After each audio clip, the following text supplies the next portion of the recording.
What do y'all think some uses of nitrogen?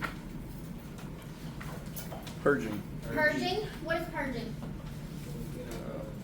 Moving oxygen. You using levels something? down, like tubes or. So, removing oxygen, you said? Yeah.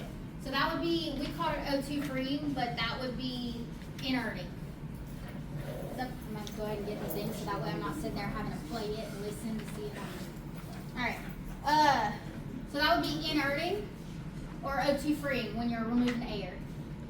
You were technically purging to do that, but the purpose is different because you're removing oxygen. But yes. To remove any gases, so you could work on it. Yeah, well, to remove any fluid in the pipes that could be hazardous to people or the environment, right? So we use the nitrogen to push it out. We can also use steam, y'all know that. Okay, what about, what else? What do y'all think? Nitrogen blankets. Blanketing, pressure blanketing, absolutely. And I will go in and explain how that works. What else? So purging, inerting, or O2 freeing, and blanketing. And then, y'all probably don't know this one, but it's also can be used as backup for instrument air, okay? What about air? What are some uses of it that we might use in industry? I just gave y'all one of them. Pneumatic air. Instrument air, so it's gonna supply our control valves, right? Mm-hmm. Our XVs with air. What else?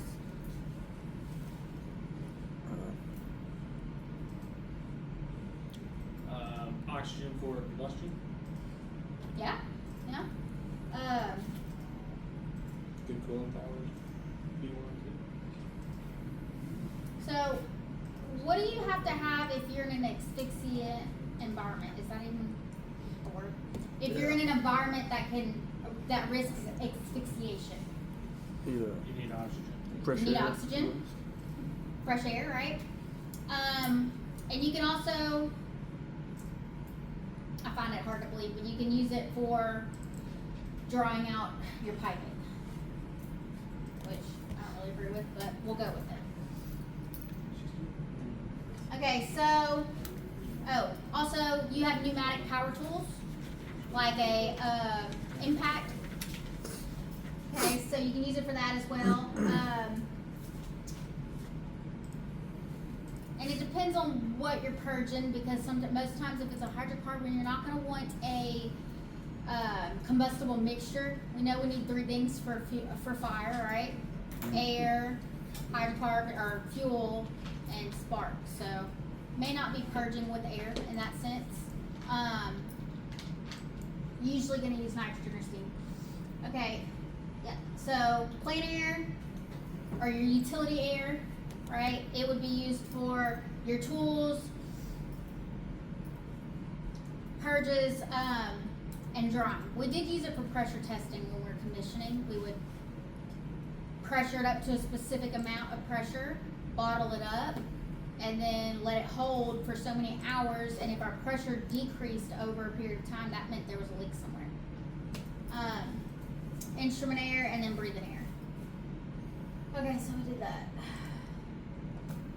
Alright, so pressure blanketing. Who knows what kind of control loop this is? How many valves do we have? Two. How many controllers? One. Who knows what kind of control loop that is? Cascade. How many controllers does the cascade controller have? Two. And one valve. So it's two valves, one controller. This is a split range control loop. A split range control loop, you'll have your 4 to 12 milliamp, 12 to 20 milliamp, and what it'll actually be is 0 to 50 with 50 on this valve, like output wise.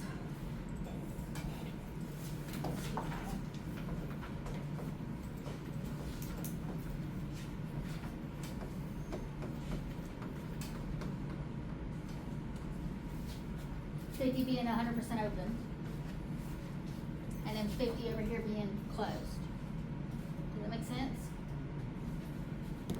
So, not going to go into all the I&E side of it. I mainly want y'all to understand when you look at it how it's going to work. So, over here we got N2, which is your nitrogen. You see how right here we got arrows going both ways? So that's gonna depend on which valve is open, okay?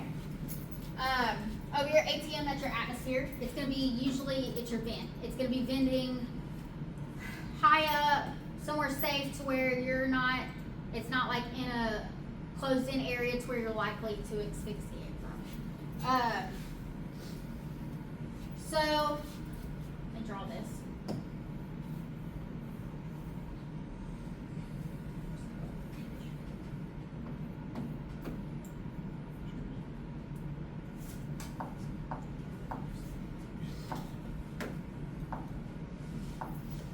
This is my liquid level, okay?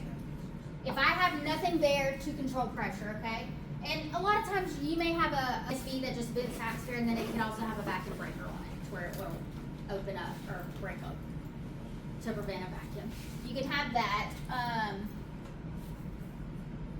But we had pressure blankets on a lot of our stuff, a lot of it. So if I'm pumping in, and I have nowhere for the vapor space to go. This gray squiggly is my vapor space. I did this so much better this morning. What's gonna happen as I fill it up and that vapor space is having to compress? What's gonna happen to my pressure? Build pressure. Build pressure. So, not all tanks, they're not gonna spend the money to make sure every single storage tank, especially if it's like a water tank or something like that, has high enough pressure to where it could exceed the, 100 pounds of pressure and not start leaking or not combust, but explode. And by explode, I don't mean fire. I mean, yeah. And they're not going to make them all vacuum proof to where they're strong enough to not implode if a negative pressure comes on. All right. So, yeah, if there's nothing there, and this is just a tank designed at 3 pounds of pressure, because it should just be a water going in and out of it, you'd end up leaking out the seams pretty much. Okay, so on the other hand,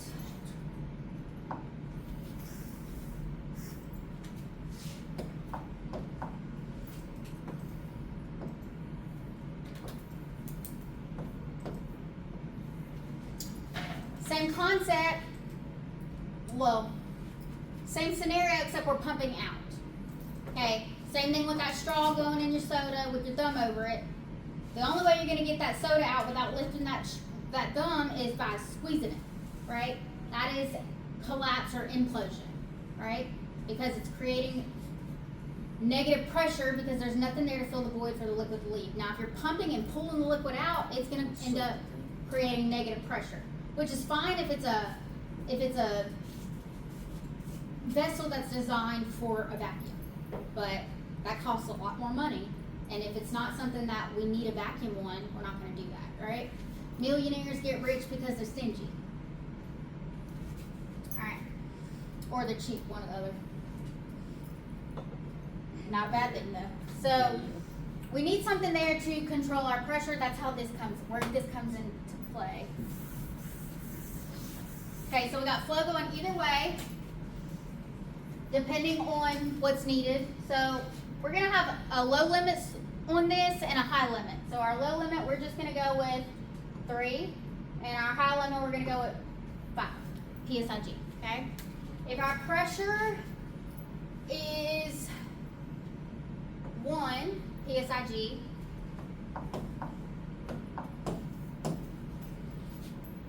do you think we're gonna want, is that below our lower limit? Yep. Okay, so that means our pressure is too low. So are we gonna want our nitrogen supply opening up to get the pressure in between the limits again, or are we gonna want the vent open? Would we want the vent open if we have the nitrogen open? If we have the nitrogen open and the vents open, it's just gonna go, right? Because nitrogen's lighter.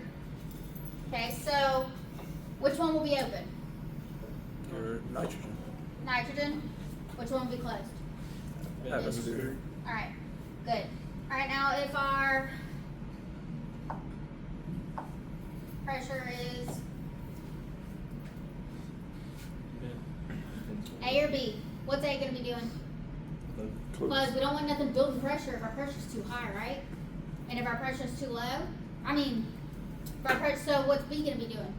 Open it. Open it to allow it to vent to the atmosphere to decrease the pressure, right? Okay, now.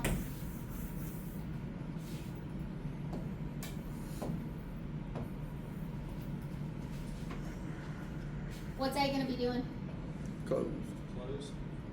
Open, you said? Okay, so is our pressure too low? Is it below our low limit? Is our pressure above our high limit? No? So it's right in that happy middle place. Anything between 2.9 and 4.9 is our middle happy ground, right? So what do we think? Are we going to be needing to add pressure to it if it's 3? So what position is A going to be in? Close. All right. Are we going to need to be removing or reducing pressure if it's 3.5? No. So what position will B be in? Close. And y'all can have y'all's packets out, and we're going to go ahead and fill out this section while we cover it. We are lecturing all day because I want to get through this section and start labbing a lot. Like, I want to spend a week or 2 just labbing. Hopefully, if we can get there before, in time to where we have enough time for distillation and ab and all that. Does this make sense? Okay, so I know y'all's review says be able to identify a split range, right? Know that it's associated with pressure blanketing. And then it says be able to or explain how it works. You don't have to explain how it works. What I'm wanting, I'm going to give you a scenario like this. It's going to be different with the different upper and lower and different, and you're going to select which applies. A valve open, B valve closed, A valve closed, B valve open. So if you understand how this works and you can apply what you know, that's more what I'm looking for in this versus just memorizing and explaining it. So I'll give you a picture with a scenario like this, and then you'll just, yeah. All right.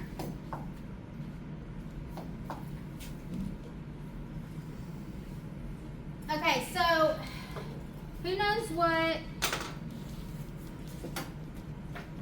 Okay, so compressors. We taught y'all about how a compressor works, right?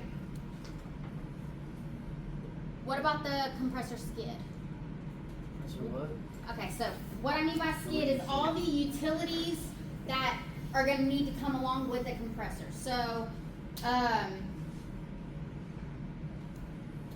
a skid is like everything put together on some grading. So the hot unit, that's a whole skid in itself. It's created by the vendor. It gets delivered here, uses a crane or whatever, and then we connect our instrument air lines, our water lines, etc.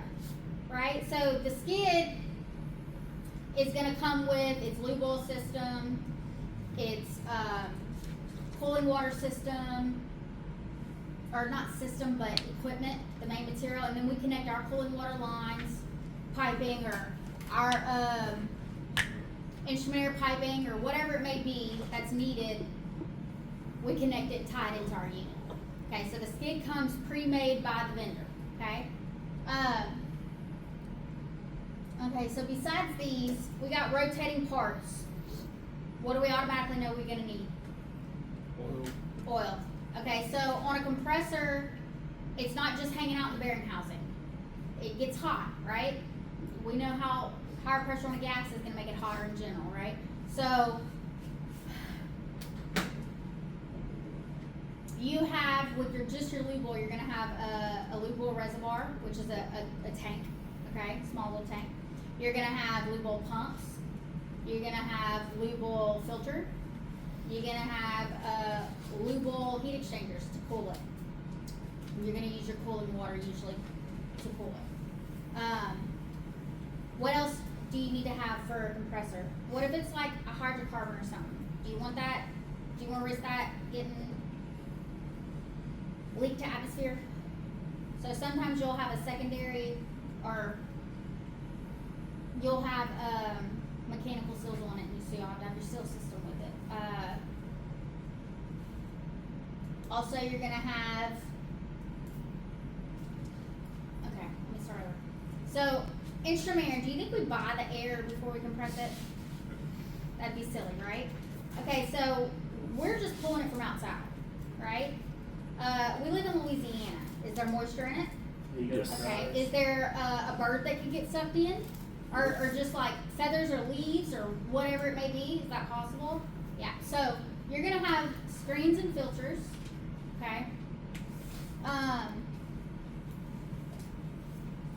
You're gonna have a receiver that works like a knockout drum. Show of hands who knows what a knockout drum does and its purpose, or what it is and what its purpose is. Alright, what does it do? Takes like, you talking about like lets like off the tanks, or Just a knockout drum in general. So yes, Is it it's solids? bad? okay. So let me. Or do just this. Okay, so knockout drum. It's just a vessel. Okay. Your feed is gonna enter close to the center. When it goes in, what's the purpose of the spin cycle on a washing machine?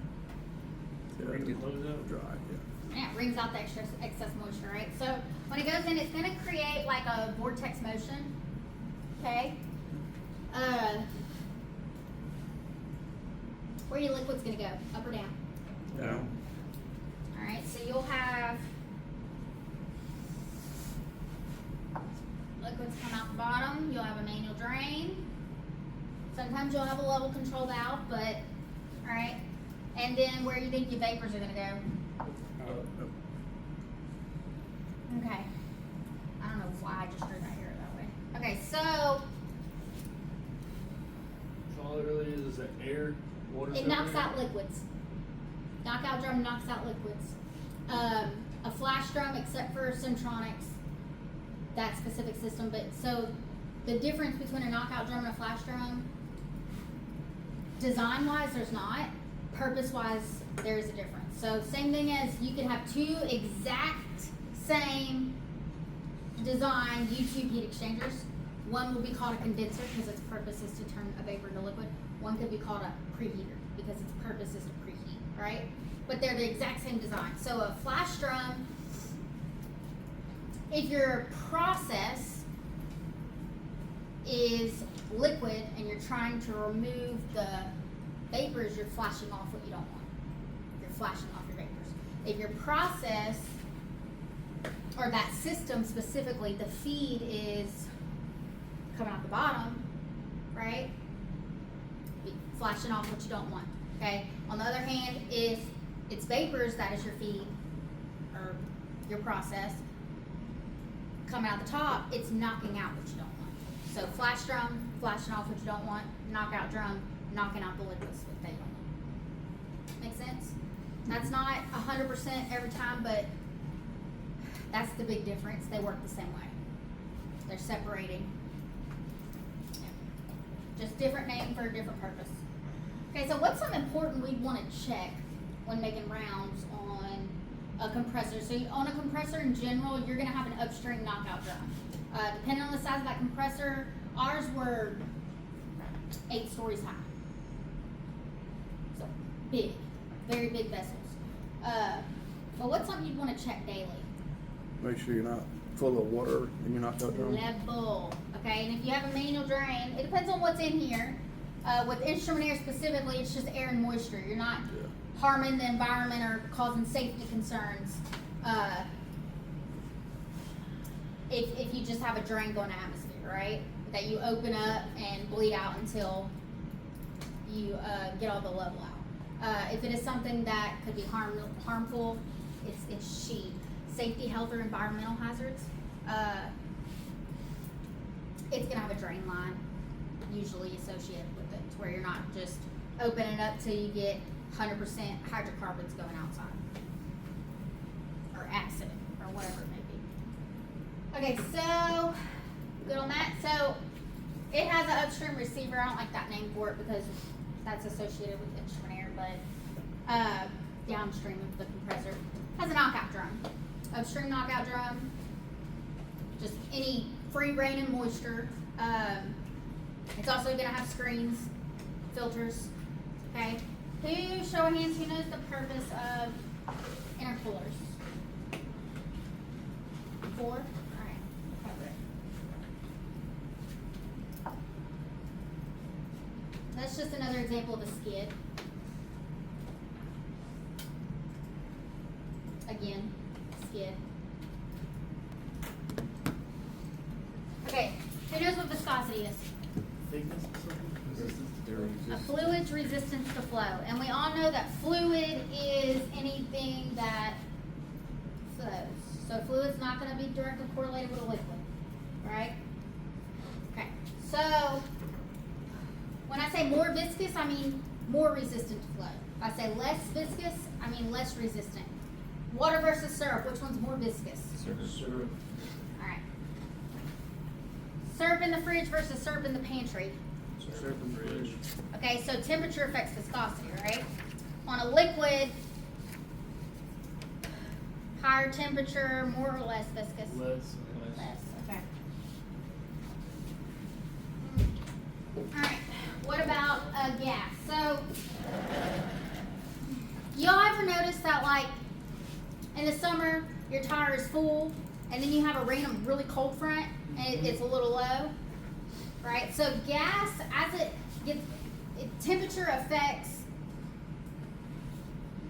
when gas gets hotter, it wants to expand and press up against the walls of its container, right? So in the process, as gas gets hotter, it expands and presses up against the equipment and the piping.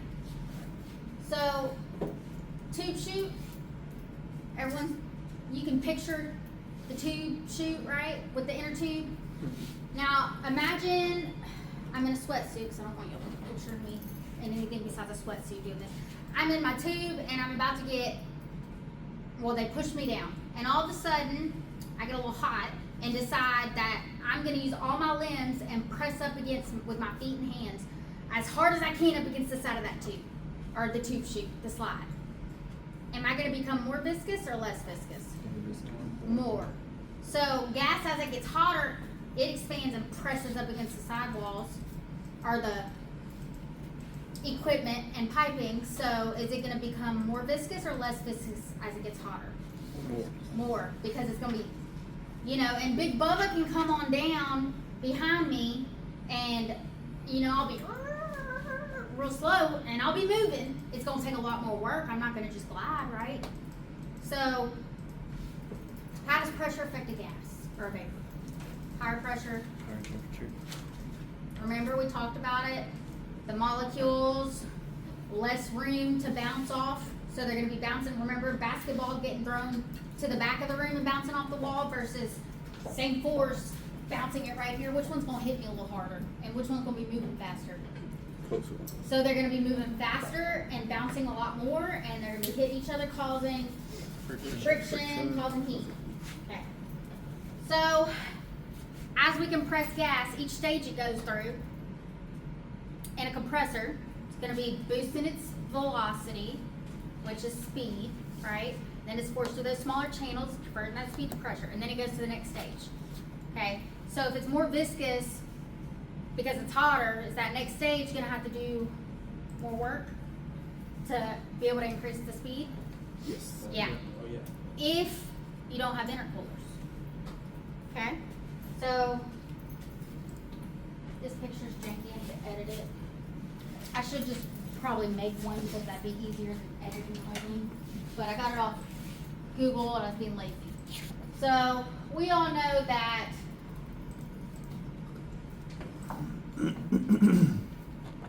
your coolant water is going to be on your tubes.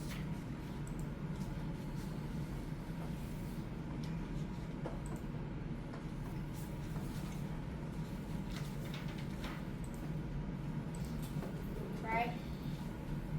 Okay, so it's going to go, an intercooler is in between each stage of a compressor. Why do we want to cool it in between the stages? Let's think about what we just learned. What do you think? So, how does temperature affect the viscosity of a gas? It makes it more or less viscous. All right? Yeah. And so, we don't want to have to do triple the work or whatever it may be in that second stage of the compressor, right? To be able to increase the speed. If it's more viscous, it's harder to make it go faster, right? So, we have intercoolers in between, and they cool the, we're talking about compressors. Yes, right? Alright, yeah, yeah. Okay, so why do we wanna cool the gas? To decrease, yes, to make it less viscous. Good. Alright, so then it go to the next stage. And the compressor doesn't have to do 3 times as much work to increase the pressure of it. Right? So they'll be located, intercoolers are located in between each stage of a compressor, of a multi-stage compressor. Okay? At the end, after the final stage, you'll have an aftercooler. Same concept, right? So specifically with instrument air system, because we're our instrument air compressors, because we're actually compressing Louisiana air, right? You're gonna actually have steam traps associated with each intercooler, okay? I hate the name steam trap. That is the only piece of equipment that kind of doesn't explain what it does, because we know steam traps actually trap what? Steam? Condensate. Condensate. It's the only one. Everything else kind of makes sense with its name, but that is, I guess, because it's commonly used with steam systems. Okay, so we're gonna have some kind of a steam trap, and we will have a drain line. Okay, so every time you make a round, you're gonna have this drain line go to a low point with a valve on it. You're gonna be actually opening it and listening and looking until you have only air coming out of it. You don't want that. So when we cool it, it's condensing the moisture. You heat it up and then you cool it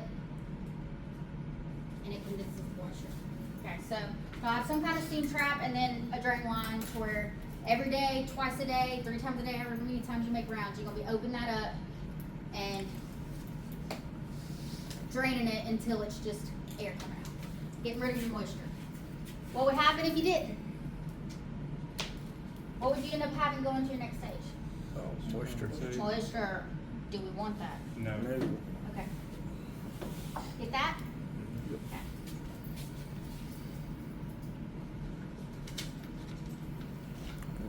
Steam trap. Water trap.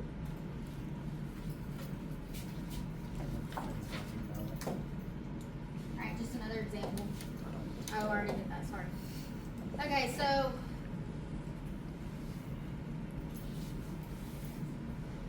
who knows, show of hands, I'm trying to do that so that way the people that don't know I can kind of get an idea. Who knows, show of hands, what cavitation actually is? Who knows what causes it? Or what is it? That's so it's the air bubbles. What's happening with the air bubbles? Isn't it like a pressure drop and then That could be a cause, but what is actually happening when it's cavitating? They're exploding. They're exploding on They're it, right? imploding, yeah. So yes, that can be a result of a tank level that you're sucking from. You're actually sucking in air.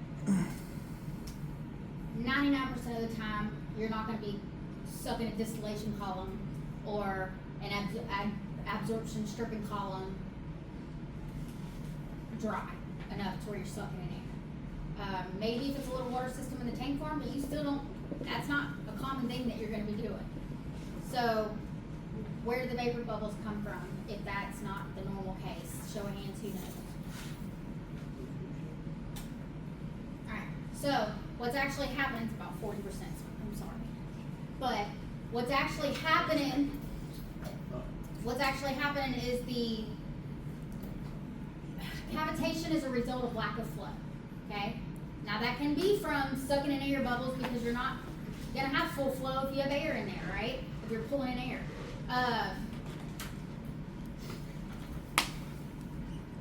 So if you have lack of flow, your pump's gonna, and what I mean by flow is flow going through your pump, okay? That liquid's gonna be just sitting in there. Pump's gonna be spinning, thousands of RPMs.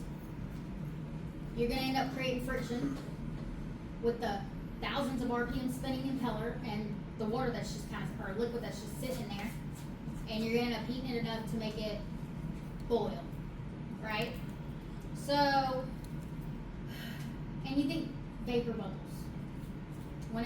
Back in the day when I thought vapor bubbles, I think of someone like, can you see me right there? From right here, Trevor? Mhm. In the video? No, No, video. no. It's gonna be easier to That's edit all if I know what I'm in. Okay, so, the vapor bubbles, yeah, you think like someone just blowing bubbles? Like, no, that is not. Walking in the rain, did I go over this in this class already? No. So, you've walked in the rain, it's drizzling outside, not that bad. Anyone ever ride a dirt bike or a four-wheeler or on a boat or just stick their hand out the window going 60 miles down the interstate? It hurts, even though it's just little water droplets, right? So the speed, now imagine being at the Daytona 500 in a convertible with it raining. Because these big impellers are going thousands of RPMs, that's very fast, right? Is that rain gonna hurt real bad? Yeah, okay, so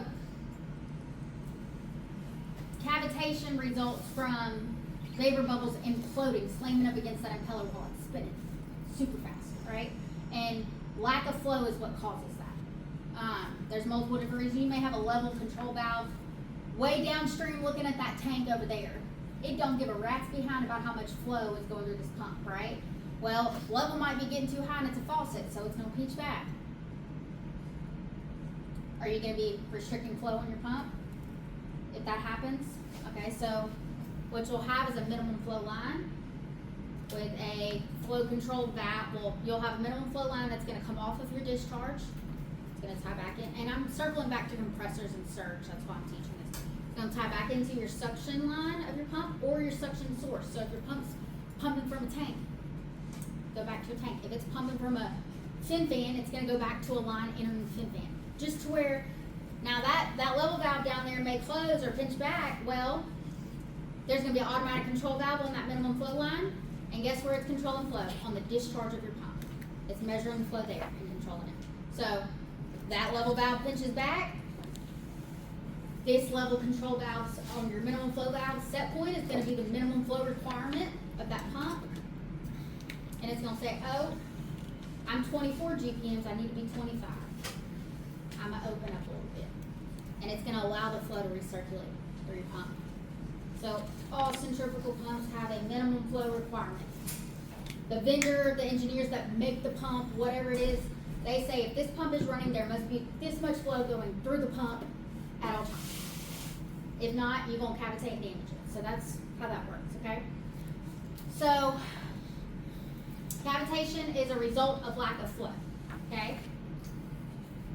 Compressor surge is a result of lack of flow. Now there's a whole lot of more things that can tie into that. Temperature, pressure, flow, composition. So different gas makeups, right? Different C1 is gonna have a different viscosity of C10, right?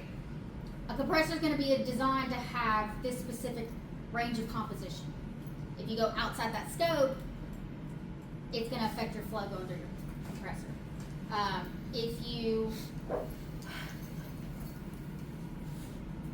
There's multiple different things. Temperature is going to affect the viscosity as well, right? Pressure downstream may affect the viscosity. So forth. So surging, it's actually going to, when it starts to surge, it's going to go, the flow is going to not flow, and it's going to be going backwards, forwards, backwards, forwards, backwards, forwards, and so forth. Just like cavitation, the most common symptom, what you're going to see as an operator is vibration, because those vapor bubbles imploding on this massive impeller that's spinning 1,000 RPMs, it's going to make it jerk, right? And then it's doing this, so you're not going to see that happening, but you're going to see massive, you're going to feel and see vibration throughout it. Same concept with the compressor, that flow going doing this, it's going to make it jerk. You're going to see extreme vibration, and it's very loud. I'll go ahead and play this.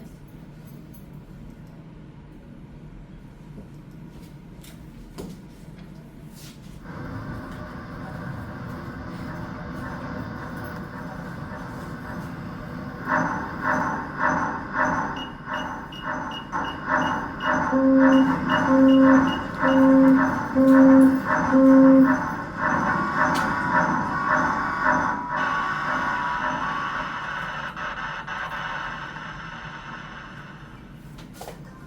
current centrifugal compressor's anti-surge protection system. I just want y'all to know that, like, anytime we have a video that's like animated like this, it's gonna be a specific company that made it to sell their specific, the basics are the same, but the specifics may change up a little bit, depending on the manufacturer. Systems give a limited vision of operative parameters and their related conditions of danger. A vision limited on a particular fixed reference status. Limited because it does not foresee effects of possible variations in chemical gas composition. Limited because it does not forecast the consequent change of the compressor behavior when it works out of its reference conditions. These systems base every evaluation necessary for the protection from surge on an approximate relation among some main operative parameters, a relation that is considered fixed and invariable. But in severe applications and in conditions of variability of inlet parameters, such as gas mix composition, inlet temperature, or inlet pressure, the current systems may not be able to assure the adequate protection from surge. Yeah, I was just sitting there going, IPC introduces SPS, a sophisticated Not worried control about all and the protection formulas system about to get with a you. different vision. SPS is able to so a minimum flow line is gonna come off of what on your pump? Discharge. And go back into the, or the suction source, right?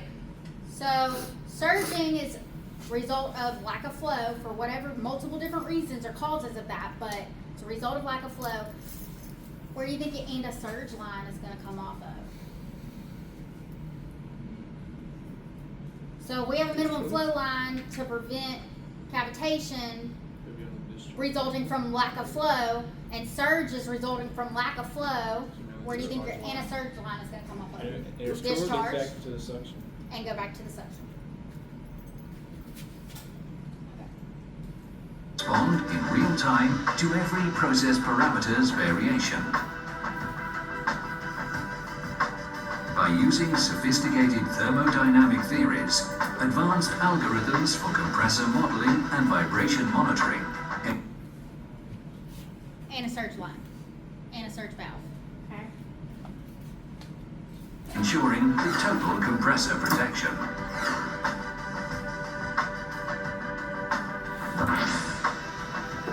Furthermore, thanks to innovative auto-diagnostic logics, SPS is able to check the proper compressor functioning and to detect possible machine degradation.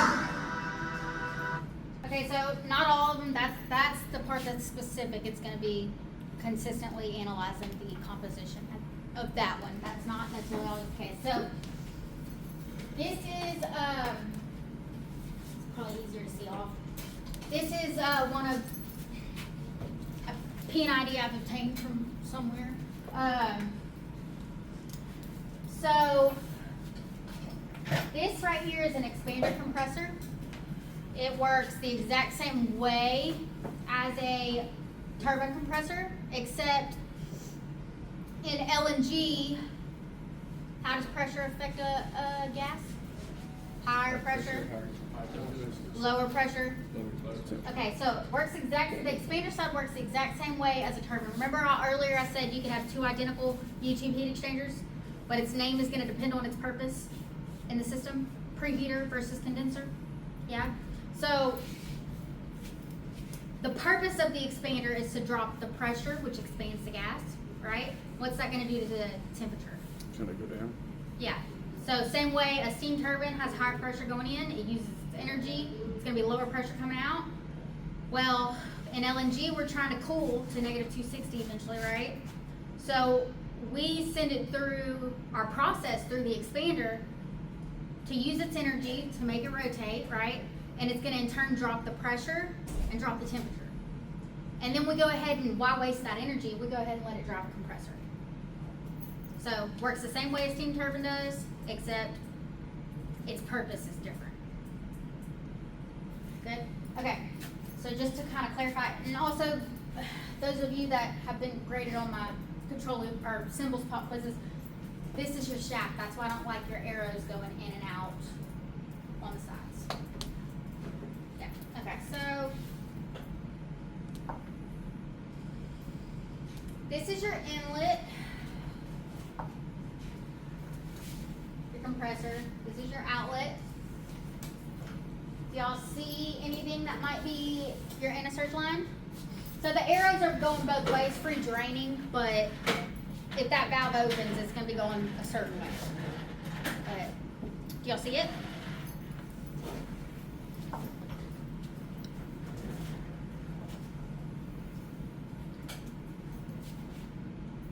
See it? Alright, so just for some insight, this is your main control for your anti-surge.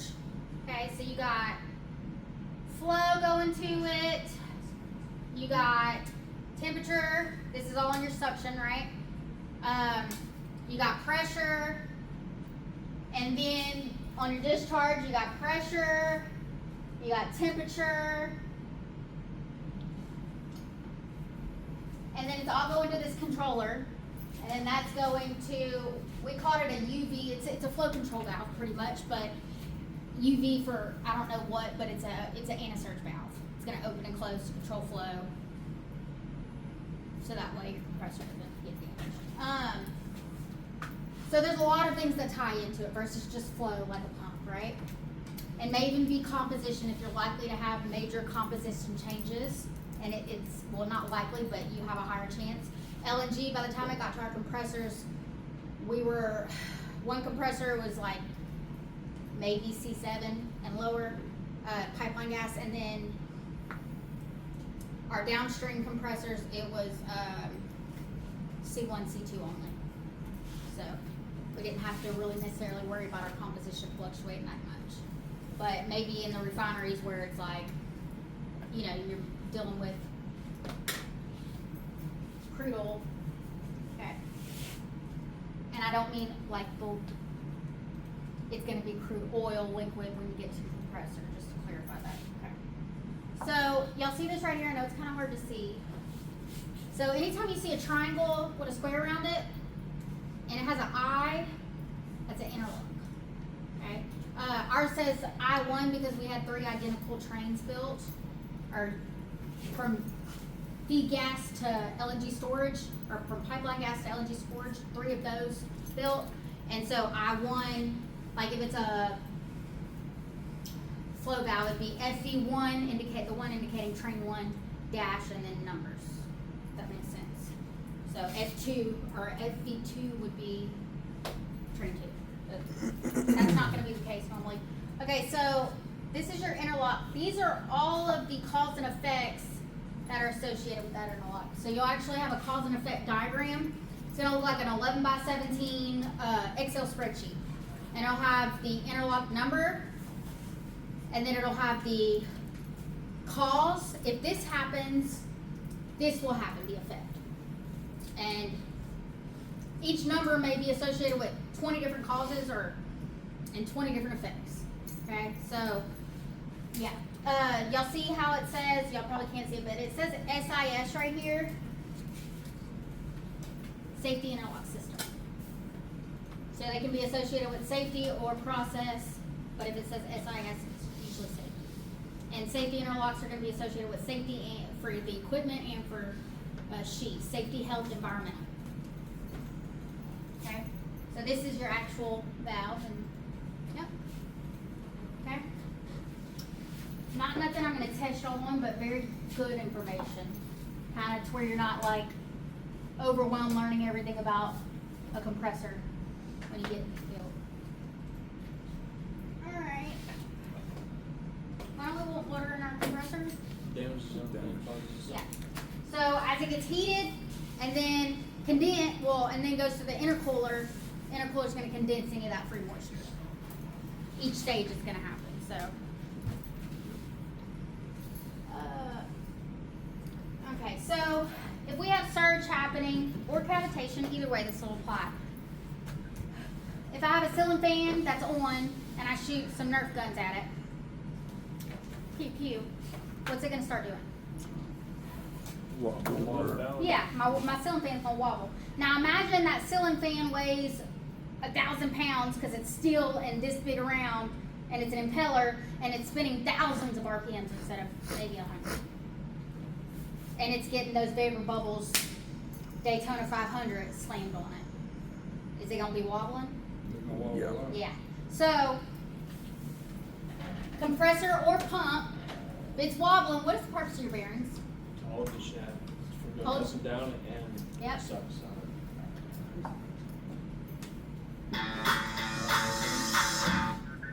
The center part of a wheel on a car is bearings reduce friction, That's which is a attached to force the that shaft? resists motion. A common type of bearing has tiny steel It balls should that be allow the the hook to inside roll around the rotating. axle Attached to the instead of shaft, rubbing this is against attached to it. the casing, right? Rolling produces less friction than rubbing. Alright, so, well, if you're vibrating excessively because you're surging or cavitating, what's gonna happen to your bearings? It's gonna be. You gonna damage them? You gonna pop a ball out? Yep. Yeah. Okay. Alright, and then your seals have you may have a gas seal flush on your compressor, or it could be a liquid one, but we're gonna go with dry gas, okay? So, that's gonna prevent your hydrocarbons, and this isn't instrument air specific, this is compressors in general. If you're compressing hydrocarbons, you don't want to risk them leaking out where your shaft is entering your pump casing, right? So you're gonna have seals, mechanical seals, and you're probably gonna have a seal flush on it. A dry gas seal flush. That is creating that gap in between your two seals, right? Your stationary that's attached to the casing, and your rotary that's rotating attached to the shaft. Human hair gap. Well, a couple thousand pounds, thousands of RPMs, wobble baby in, excessive vibration. Are your seals gonna end up touching while they're rotating? You gonna damage those too? Yeah. So surge is a big deal because these compressors, a lot of them are massive and they're in the millions of cost. Okay, so you don't want to be damaging everything on it. If it's a compressor in the unit, you may not have a spare like you do with pumps. You usually won't because, like I said, they cost in the millions. So you want to make sure it's running efficiently and running correctly. Okay, so remember I talked about the skid? All right. This would be an example of your lube oil supply. You have your reservoir or your lube oil tank, right? Pumps, exchangers, filters, bearings, lube oil reservoir. It's gonna circulate. So that's all things you're gonna be needing to make rounds on when you are looking at a compressor, not just your suction, discharge pressure, temperature, and flow. Make sense? Ours, we had local control boards that were touchscreen. We actually were the ones that started up our compressors, get everything rolling good, and our turbines, well, our expanders, and our gas turbines. And then we would transfer it from local to the board, to where they could control it from there. And so we had that touchscreen panel that had all our indicators on it and everything, so we could look at that instead of having to go in. But I don't think that's every plant, especially the older ones. So, all right. Okay, so yes, they have their turbines drawn. Their compressors drawn backwards. Should be coming out the small side, right? Okay. Anyway, I notice something every time I go to teach with some of these, except for the ones that I've redone completely. There's always something. Okay, so you have your intercoolers, right? Normal compressors, like I said, you're gonna have knockout drum upstream of even going to the skid. Okay, instrument air, it's gonna have one on the skid. Then you have your aftercooler. That's gonna be after your final stage. Okay, it's not gonna have that steam trap on it or that drain because then it goes to a knockout drum. It's gonna go to a big one. Again, what's something you're gonna want to be checking on your knockout drum? Water when you're making level. rounds. Water level. You're gonna have a local sight glass, okay? Yeah, there's an automatic control valve there, but do you trust that when it comes to sending water to your control valves? Okay, so we'll go green. Ignore. I just draw it real quick so y'all can tell. Ignore this. There's a picture behind it. And ignore this. I didn't delete the underneath, so that's not supposed to be there. Okay, I'm gonna erase it. Okay, so we got air coming out of our knockout drum, and it goes this way. You'll see this T right here? That's where I'm going, okay? So this is going to your instrument air, plant air or utility air, however they want to say it. We call it plant air. It's going to your utility stations, okay?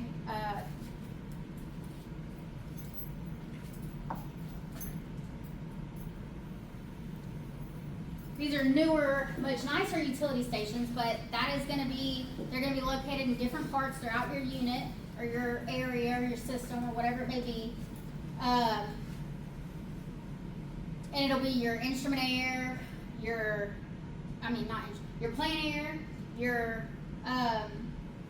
you might have water with, and at the end of each one, you're going to have the fitting that goes welded to it, right? That goes to the type of hose you're supposed to use. You'll have steam, nitrogen, so forth. Okay? So all the stuff you use to purge or to spray something off, or whatever it may be, you're going to have at your utility stations throughout your plant.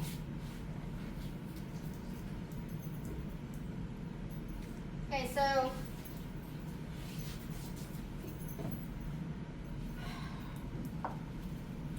and then we got also on the other hand this T right here. It's going to what? What are these called? Charge. What do you think they did?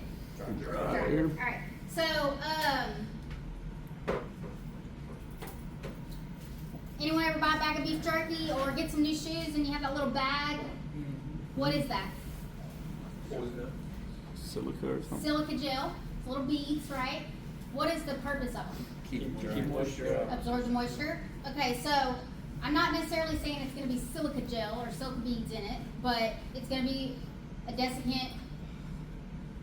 They're round little balls. I just don't know for sure. I don't want to lie to y'all. I don't know for sure 100% if it's silica.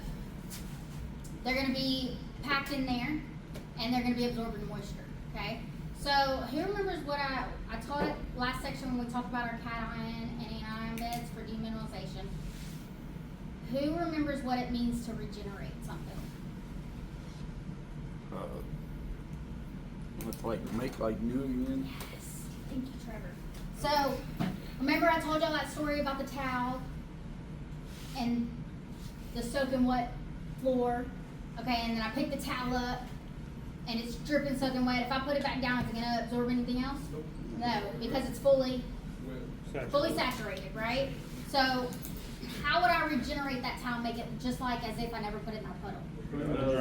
Put it in the spin cycle, right? And then put it in the dryer. Yeah. So there's certain desiccants certain silica gel that you can buy like on Amazon, and once it becomes fully saturated, you can actually put it in the oven, and it'll regenerate it. Okay, so same kind of concept. It's making it to where it's fully saturated and ain't helping anymore. You can stick it in the oven. So your desiccant we're gonna just go with silica gel, but don't quote me on that. Okay, your silica gel is gonna become fully saturated at some point, right? We're gonna have to regenerate it. Okay, well, this blue line is going to your instrument air. Okay, do we want moisture going to our control valves? No. Why not? You damage them. Okay, so I'm not gonna make y'all watch the whole microphone again. I'm just using it for a picture, okay? All right, so we know our instrument air is supplied through little tubing, right? Okay. If there's moisture in it, what what I need y'all to keep in mind, okay? If you lose your instrument air system, you have nothing. You lose control of your process, right? Everything's automated nowadays, right? So you lose control of your process, you can't even do a controlled shutdown. You're gonna be wasting a lot of process your XVs if they're pneumatically controlled. Everything's gonna end up falling in its fail position, right? So let's say you have moisture and we have one of those, say we have one of those 30-degree cold fronts in January. What's gonna happen? It's gonna freeze your water. Yeah, so it's gonna freeze in your lines, right? In your tubing that's supplying your instrument air, okay? We gonna have the flow we need. So you restrict flow, what happens to your pressure upstream? It's gonna build. Builds. What happens to downstream? Drops. Okay, so we may not end up having the pressure needed to open and close, right?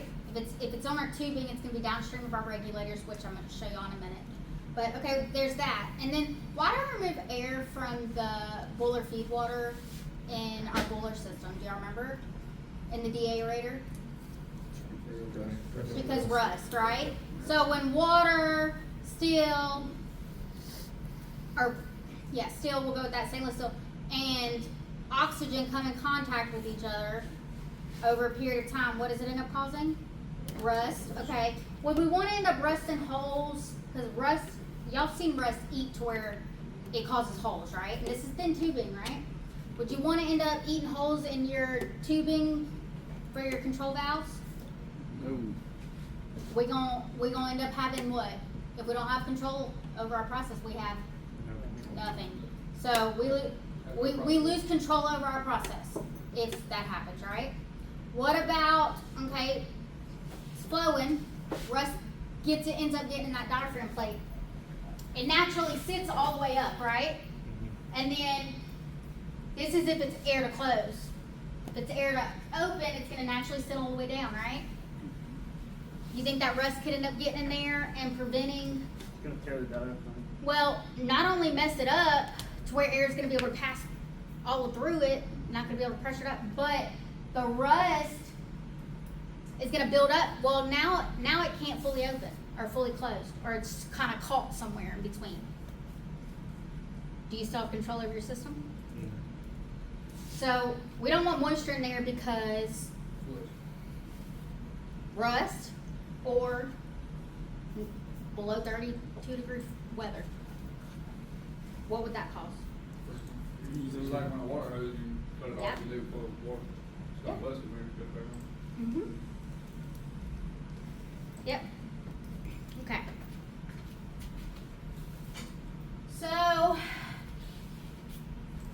why do you think we have two dryers? We talked about regeneration, right? In case one gets too wet, you go. When one of them is saturated and needs to go in regen mode, the other one can be in dry mode. And you might have more than two, but you're gonna have at least. Yeah. Okay, so what do analyzers commonly measure unless it's a specific water system? I know pH and conductivity. Have I went over what conductivity is when it's a water system? I should have went over that last section. So conductivity, when it's a water system, is gonna be measuring, conductivity. The more minerals, when you talk about conductivity, that's the amount of electricity that can flow through something, right? The more minerals in the water, the more cloudy it is, the more conductivity it has. Okay, so it's how much electricity can go through. Okay. pH, acidic, or I always want to say caustic, and that is totally not it. It's acidic or base. Yeah. No, alkaline. But same thing. Okay. When it's not a water system, what is your analyzer usually measuring or controlling? Control it, pop quiz.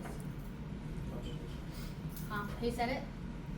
Composition, something back there. did y'all all get that wrong on this last pop quiz? I get it right. You got it right? So y'all should be able to tell me when I ask, right? We didn't say analyzer on the pop quiz. Huh? It's analytical. Oh, yeah, analytical. I don't know, that just Oh, threw I'm me sorry. off. Okay, yeah. So an analyzer measures your analytical. Yeah. Okay. So, what do you think we'd want to be measuring if we have an analyzer on the outlet of our dryers? Your moisture. Moisture, right?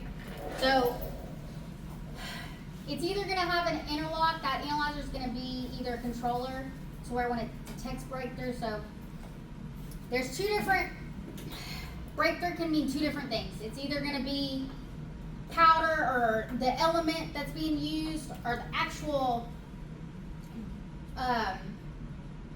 what was I calling the beads? Silica. Yeah, the actual silica beads are breaking out because they're not being held for some reason. Okay, that would be breakthrough, but when in systems, when I'm talking about breakthrough, I mean whatever is being removed is leaving with the outlet.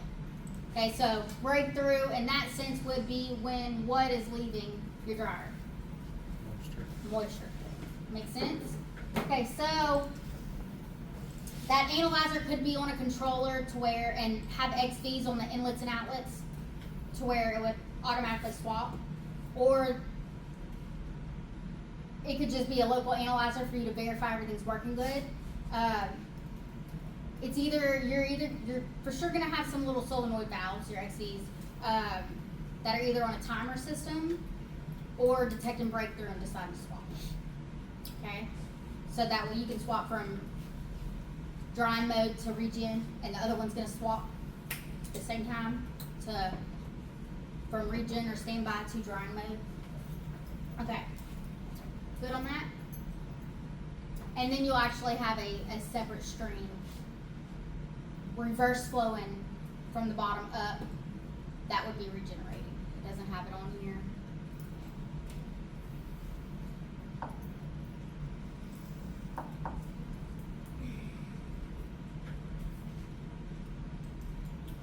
Okay, so when you see NC or NO on a PFD or a PNID, normally open, normally closed. Okay? That is inherently wrong on this system, and I'll explain. And I'll explain why. Okay, so if you are isolating your instrument air system for maintenance or turnaround or whatever it may be, yes, that would be the position of those, right? Your double block and bleed.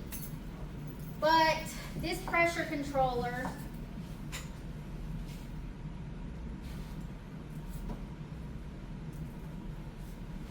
is actually going to be measuring the pressure of your instrument air header, going to all of your units with all of your control valves, etc. Okay, so remember how I said nitrogen would be used as backup for instrument air? Mm-hmm. If something happened for some crazy reason, your instrument air, you lost it, right? You lost supply of it because you're probably going to be something's wrong with all your compressors. That pressure control valve is going to open, and it's either going to be supplying. We made our own nitrogen, but like I said, I wasn't a utilities operator, so all the ins and outs of that I don't know. Most plants, they get it from nitrogen pipeline. So yeah, you'd probably have a check valve there too, so that way you're not backflowing or whatever it may be. But that pressure control valve is going to open up if our pressure drops above or below what we want it at. What you think? Yes. Make sense?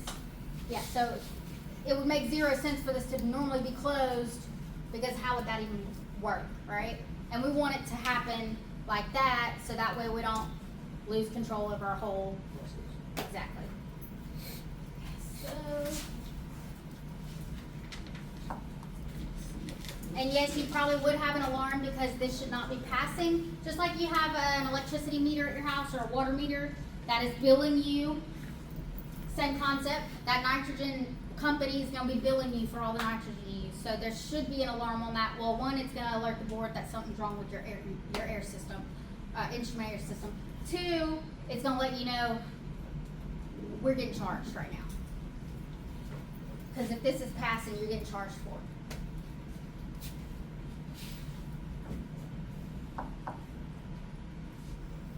Okay, so I have this wrong. I'm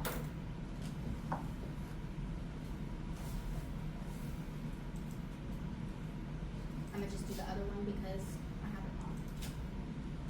Okay, so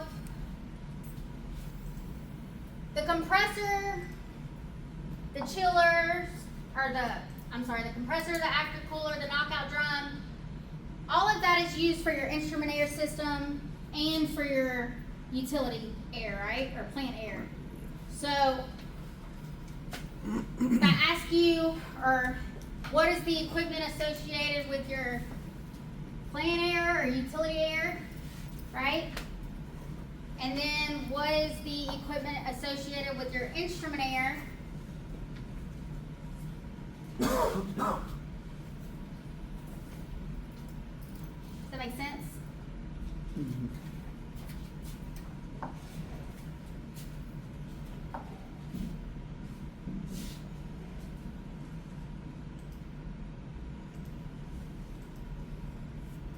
Okay, so remember how I talked about if we lose air, we have nothing?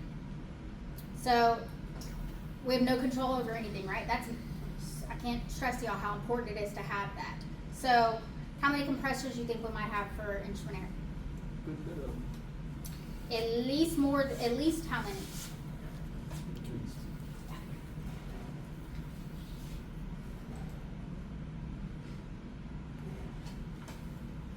Okay, so your compressor skid, you're gonna have your intercoolers, and your cooling water system is gonna be tied into that, right? You can have your lube oil system, and you may have a cooling jacket on it. Cooling jacket, can I explain it in like a vessel instead of a compressor? Just to give you a visual. Stupid eyeball. I don't do that.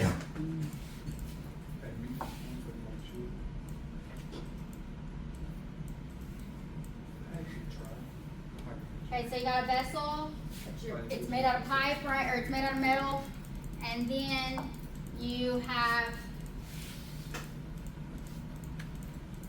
another piece of metal going around it, and you would have cooling water going in here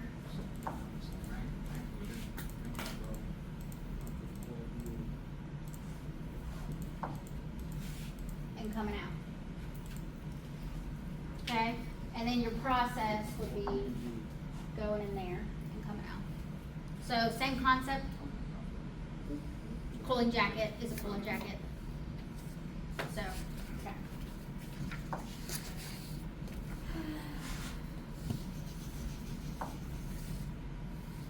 Alright, talked about that.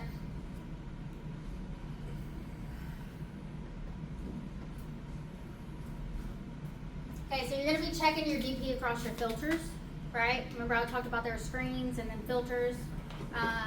You don't want dust and stuff like that slamming up against your impellers. Oh, we don't want moisture, we don't want rust. Do we want dirt or just anything? Okay, our plant air don't matter. It's not a big deal. But our instrument air, it must be clean because remember, it ends up building up in that little tube, right? Restricting flow, pressure drop, or it could build up in the diaphragm and stop the plate from being able to fully open or fully close. Knockout pots, anytime you have them, you're going to be wanting to check your levels in them.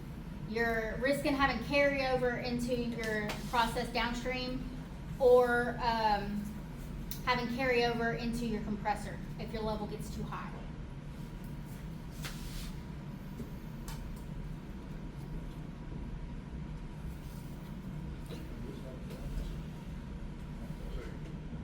You're going to want to be checking your lube oil temperature before it goes to the, when it's being supplied to the compressor, right? Same way with the cooling tower, how we just learned. You'd know your cooling water, your exchanger is working efficiently, not fouled up or anything if you have that high delta T that you want.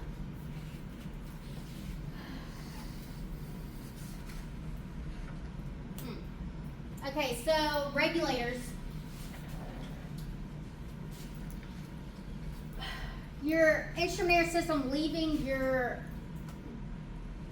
after your aftercooler and your knockout drum, right? Your instrument air system is, there's gonna be a regulator somewhere. It may only be at the control valves, but usually it's somewhere before it gets to that, before it gets to your tubing. You'll also have, you have regulators mounted on your automatic control valves, and you'll have them upstream of that. What is the air usually the pressure at on a control valve?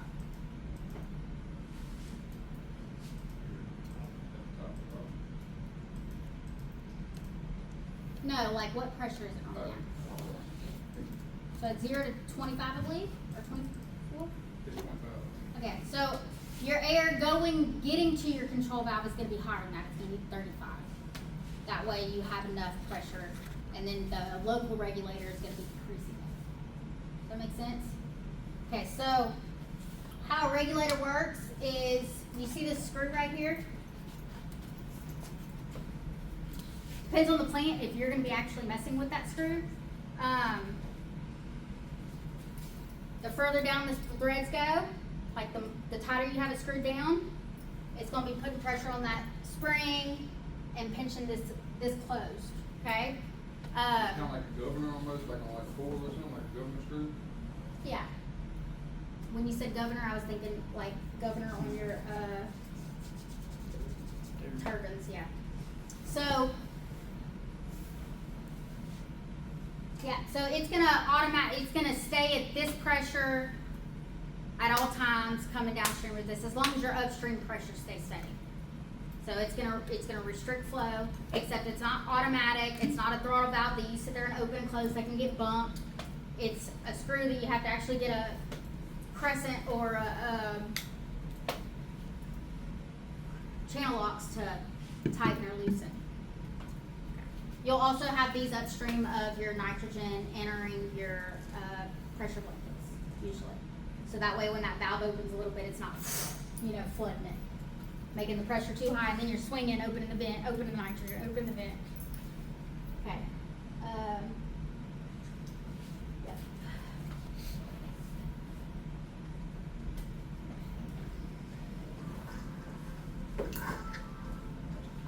So ours didn't have these local pressure gauges on them. Again, like I said, any videos I show y'all with animations, it's going to be a specific company selling their specific one. The basics stay the same. The little things change. I'm not going to make y'all watch The Kimray pressure reducing regulator monitors and controls downstream pressure. It is an integrated valve because the pilot and the valve body are one piece. With the adjusting screw unthreaded, there is no tension on the pilot assembly to move the valve to an open position. I need to increase Upstream the speed pressure of this spelling. flows into the inlet and is blocked by the closed seat in the valve body. Upstream pressure also travels through the tubing into a filter housing where debris and trash are caught to prevent malfunction. Who knows what dew point is? So what is boiling point? The temperature It evaporates. at which a liquid boils or turns to a vapor, right? Okay, dew point, you ever walk your dog early in the morning if you have a little chihuahua yapper that you have to put on a leash? Or you ever go to catch the school bus when you were younger? Even though it didn't rain that night, what's that wet stuff on the grass? Dew. Yeah. Yes. But you know what dew point is. So the dew on the ground is condensation from the moisture in the air. The temperature dropped low enough, it reached the dew point of the moisture in the air, causing it to condense. So dew point is the temperature at which a vapor turns into a liquid. It's the exact opposite of boiling point. So when we're purging with our nitrogen or our instrument air, with nitrogen or air or whatever it may be, steam, we have something called hose whips. Y'all familiar? Okay, so this is a video of a 200 hose whip designed for 200 pounds of pressure, PSIG, but he has 2,000 pounds of pressure going through the hose. So it's a little dramatic. You're not gonna, shouldn't be dealing with 2,000 pounds of pressure going through your hose. But to show you what could happen if y'all mistakes happen, you may not have connected that hose, the two ends, right? Snug. Like it may have seemed connected, it holds a little bit, and then it, y'all ever see a fire hose full of water spraying and they can't get control over it? Well, with you're risking getting knocked in that perfect spot in the temple and dying. Well, if someone just falls the wrong way or gets punched the wrong way, hits that perfect spot, that'd be worst case scenario. But you could get hit, knocked out, your teeth could get knocked out, get hit in the ribs and break a rib, right? So, especially with your steam utilities, right? Your steam utility station. So, do y'all know what these are called? I use them. Cotter pin. Cotter pin? Oh wait, no, that's not a cotter pin. Yeah, that's not a cotter pin. No, Sorry. it's something else because I have to pull them when I change my axles on my side-by-side or something. Your hose connection, you should have the two fittings, depends on the type of hose I guess, but the two fittings when they're attached, they should have a hole that lines up, and you put something like that in it. And that's going to be a secondary, make you stay safe. And then your whip check, it's metal line with two springs on it and has two loops. And you pull the spring back and put the loop around the hose that you're connecting to the process, and then the other end you do the same thing and you're going to connect it to your manifold, your fitting manifold that you're using to connect that hose to a bleeder. Okay. So this is a little dramatic, 2,000 pounds of pressure on a whip hose a hose whip. I always want to say a whip check, but that's a type of check valve. So. Anyway. Yeah, so you want to make sure you have the right rated hose width for the job, and you want to use them in case your connection fails or whatever it may be. Like I said, dramatic, 2,000 pounds for 200 pounds. But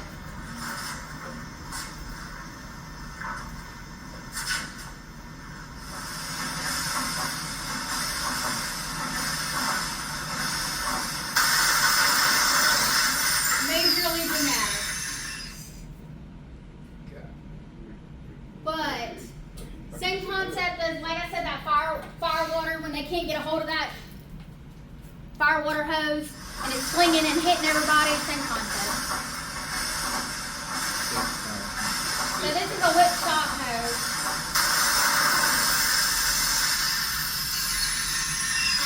So your plant air is going to be higher pressure than your instrument air. Instrument air is about 100 and something. Plant air is going to be a lot higher pressure, and your instrument air downstream of your regulator is going to be about 35. And then your control valve, 0 to 25.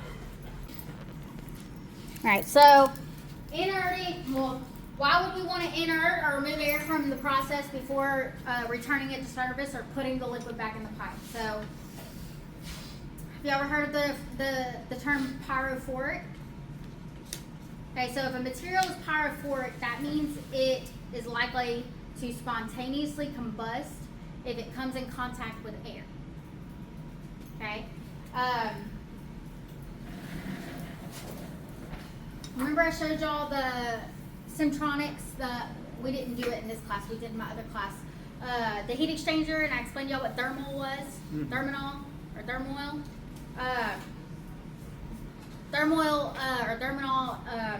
oxidizes if it comes in contact with air. And all that means is it has a chemical reaction. The same way water, air, and metal, the rust is oxidation. It's a chemical reaction with the air. So, same concept. Some of your processed fluids may oxidize or have a chemical reaction with if it's exposed to air. That will affect your process negatively. Okay, so oxidation, that's one. Pyrophoric, and then LNG specifically, or just cryo units. I know Philips has a cryo unit. What I mean by cryo is like negative, really cold temperature. Can you say it again? What, pyrophoric, Pyrophoric, if you're curious.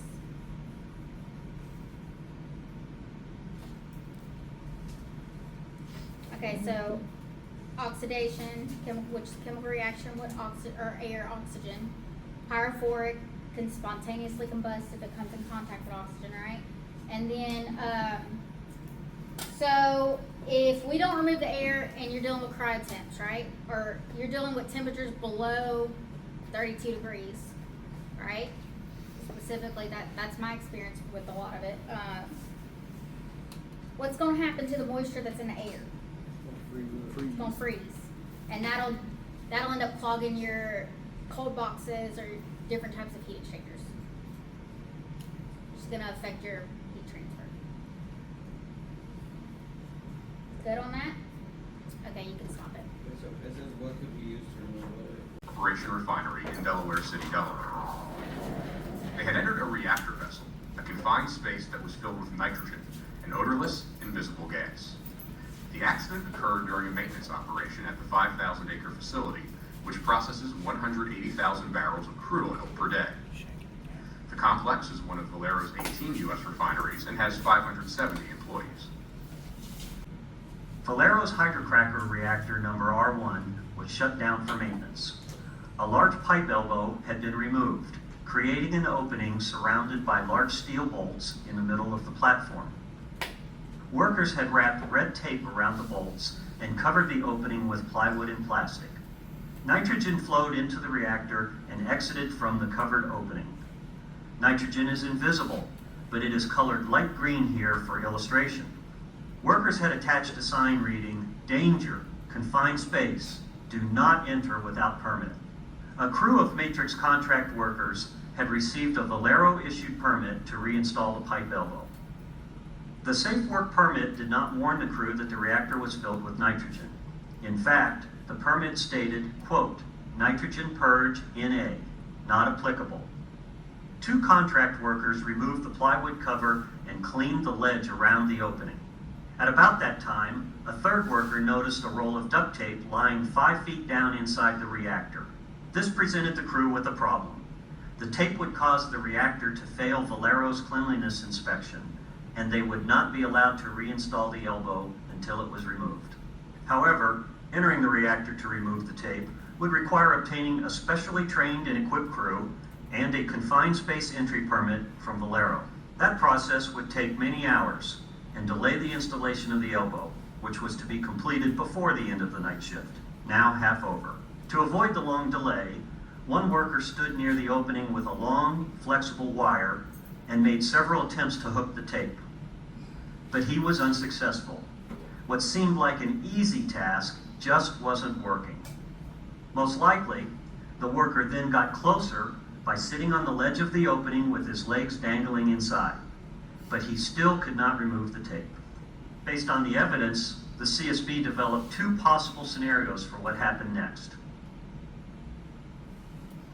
In the first scenario, the worker lowered himself into the reactor to quickly grab the tape, relying on his foreman nearby to insert a ladder so he could climb back out.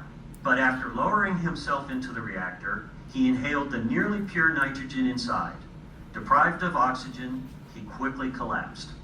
In the second scenario, the worker on the ledge leaned over the opening, trying to get closer to the tape.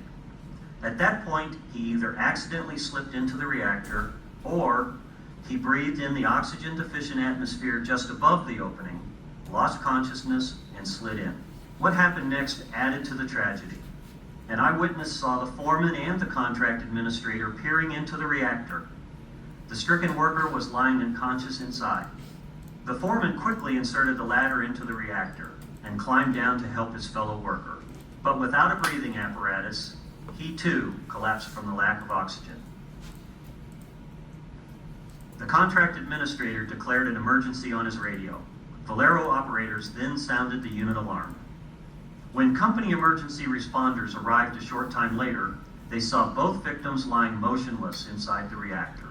A handheld meter inserted through the opening showed less than 1% oxygen, a lethal atmosphere. Wearing supplied air breathing equipment, the responders entered the reactor. A rescue hoist was used to remove the workers. It was now almost 10 minutes since the first worker had collapsed.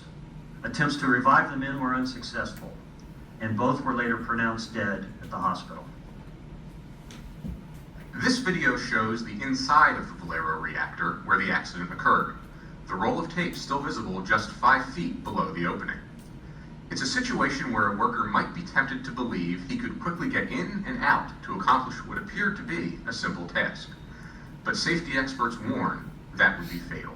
Nitrogen gas hazards are not limited to the inside of confined spaces. A person who's leaning over, for example, with their face close to an opening in a vessel with nitrogen under pressure is not going to be breathing the regular concentration of oxygen in air. That can impair judgment, and it can also cause the person to pass out. Warning signs and barricades are additional protection for workers tempted to enter low oxygen environments. The CSB found that there was a confined space warning sign posted at the opening of the Valero reactor. But it was only after the accident that the company put up a barricade around the work area with a sign reading, "Danger, nitrogen inert gas purge in progress. Oxygen deficient atmosphere, do not pass this point without authorization." When a worker does enter an